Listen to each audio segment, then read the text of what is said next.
The three little orcs finally decided to gork out on their own and make something of themselves. The first little orc made a barricade that offered concealment. The second little orc made a barricade that offered cover. The third little orc decided to morph with that and crump the other two orcs, taking not only their cribs but also a handful of teeth. Badly rethemed children's stories aside, I started out this project planning to build a shantytown. Then, after realizing that a shantytown wasn't a place to sing sailing songs without getting seasick, I was so bummed that I decided to go to Hooverville and go shopping for a new vacuum. Now, insensitive misapprehensions about poverty-stricken domiciles crossed with nautical ditties aside, orkish barricades are extremely simple to make and all of the materials can be obtained cheaply and easily. Let's get into it. First things first, find a piece of chipboard or the side of a cereal box, then, using a ruler, mark and cut lines every half centimeter or 3/8 inch if you're not lame.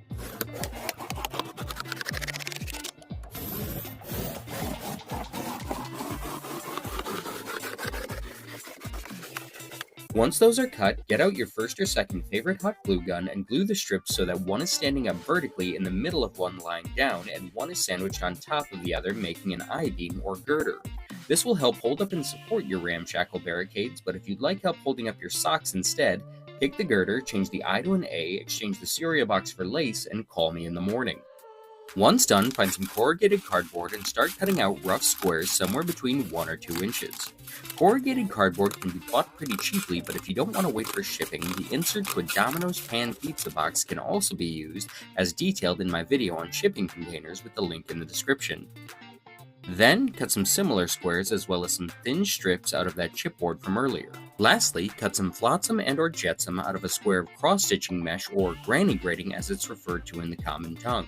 Now that a proper mess has been made, cut the girders to roughly 3 inches and start gluing the previously cut squares to the girders in different orientations, either making a small barricade or a traditional L-shaped structure wargames are famous for.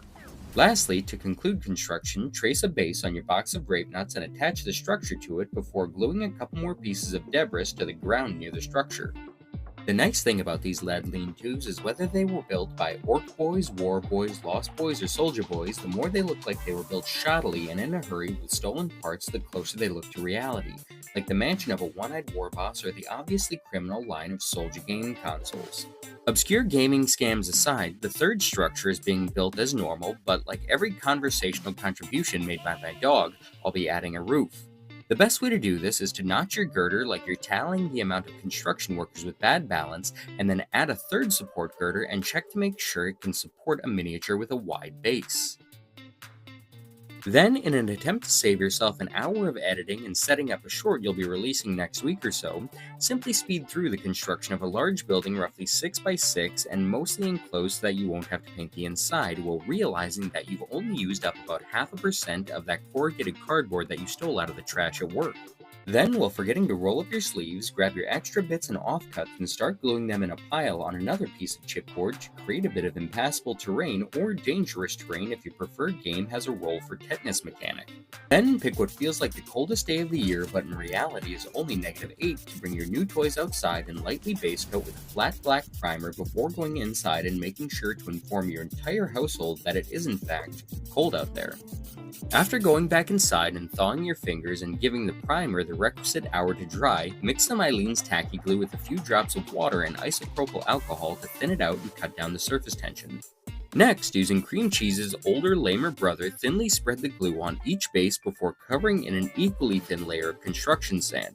If you don't have access to construction sand, find a friend with an expensive aquarium and grab some of the stuff used to cover the floor. Then, when you come up with nothing more than a fistful of neon rocks and fish poop, remember that you can't always trust a disembodied voice on the internet, and you probably should have introduced yourself to that guy you share an apartment wall with before ruining his fish tank. After giving the sand some time to dry, brush everything except the sand with a thin layer of Folk Arts Gunmetal Gray using a makeup brush that you bought from the local Walgreens because your wife started locking hers up like the local Walgreens.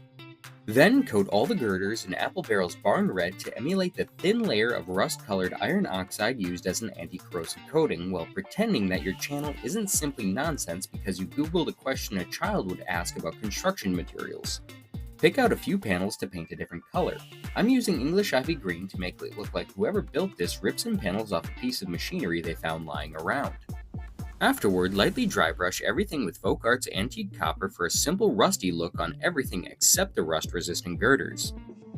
Use a mix of Apple Barrel's light mocha and watered-down burnt umber as a dirt flicked onto each piece with an old or current toothbrush. Stain all the sand with the watered-down burnt umber before allowing to dry and accenting with a dry brush from the light mocha from earlier. Next, using a warm off-white like aged parchment, dry brush all the structures, adding a weathered and lightly sand-blown look. Lastly, before moving into the outro, grab your homemade flock from 5 months ago and give your barren wastes a small amount of flora to make the violent destruction of the fauna more festive. When nothing else is available, sometimes cover and concealment need to be improvised with everyday objects. And while the improv may impress Ryan Stiles and Colin Mockery, the real person you want to impress is Sun Tzu by planting a tactical advantage on the battlefield beforehand. But if you hear Sun Tzu and your first thought is Sun Hu, then victory is sure to Sun Shu, and the glory that you Sun knew will turn your reputation to Shun Pu like the Mulanic tale of Shan Yu. Ancient philosophers, Hun leaders, and warrior poets aside, you don't need to hold someone over a volcano to know who they'll react under pressure. When the lead starts to fly, if they take cover, they're a reasonable person. If they laugh and charge, they're an orc. But if they start singing one of the most inspiring songs of a decade, then you, sir, have found yourself Queen and David Bowie. Have a good one.